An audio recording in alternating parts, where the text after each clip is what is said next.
Andrić je bio svedok saradnik protiv Sarajevske grupe. Andrić je bio juda mlade Bosne, mladobosanaca. Jedino je on ostao živ, svi su zaglavili Terezin. I odande niko živ nije izašao. A on je bio u Mariborskoj tamnici, imao je pravo da unese knjige iz Serena Kjerkegora, na kome sam diplomirao, i ulovio sam ga da ga isprepisivao u svom prvom i neobjavljenom romanu Samuilo Faj. A Samuilo Faj je mozak sarajevskog atentata, solunski mason, isto nešto kao Mustafa Golubić. Mason, profesionalni terorista.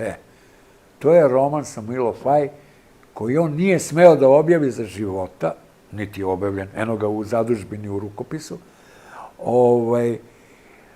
da se ne bi ofirao. Setit će se neki ludak kao Jovanović koji čita ko budala mnogo knjiga i navataće ga.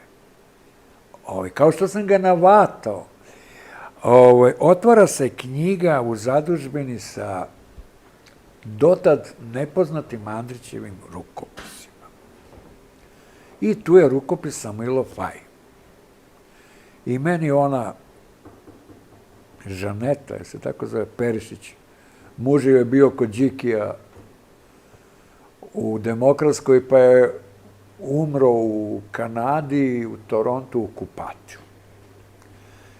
Žaneta Perišić meni da, isfotokopira mi Samuilo Faj. Ja čitam od prve rečenice, kažem, jebote, ovo mi poznato. Ma prva rečenica mi, odakle, ma dobra, ajde. Pa malo manem, pa čitam. A roman čime se bavi? Mladi pisac dolazi kod izdavača sa tim romanom, Samuilo Faj. Ne, roman se zove Samuilo Faj, nego taj sa rukopisom dolazi, koji se ne zove Samuilo Faj. A u romanu se obračunava sa Borom Stankovićem i Milovanom Glišićem. Pazi, ambicioznog dečaka. Znači, udara u temelje srpske literature. I sada ide priča dalje, ali meni samo se vraćam na ovo proba. To je detaljan opis stola uredničkog u Duborezu i ono. A pošto sam detaljista, i zato sam veliki pisac, jer Tolstoj je rekao, sva mudrost u romanu krije se u detalju.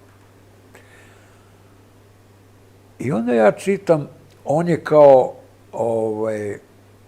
dok je bio u Gracu, on je prolazio pored neke jevrejske antikvarnice u kojoj je u izlogu bilo izloženo kapitalno delo Kjerkegora ili.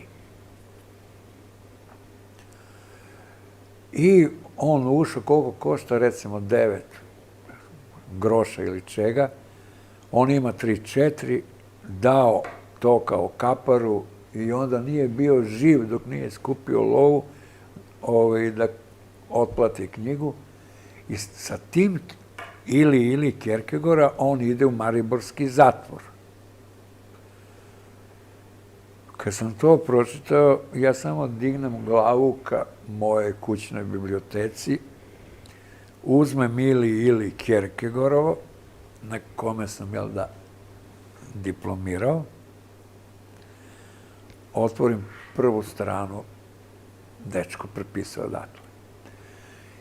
I onda ja napišem to i kažem da je to roman Andrićev. A Palavestra i ovo društvo su utvrdili da to nije Andrićev roman, nego da je to, bio je upravnik Narodnog pozorišta, posle bio ambasador, da li u Madridu ili u Lisabonu, da je to rukopis tog ambasadora. Ja odnesem kod Aleksića, grafologa, koji je predavao na pravnom kako se zove, veštačenje. I on ovako kaže, pa nemam šta da gledam, bro, ovo Andrić. Ma kad molim te, pa, ama Andrić, kažem, ja ću da napišem da se rekao, napiši. A ulele, majko, frka, Aleksić rekao da je Andrićev rukopis.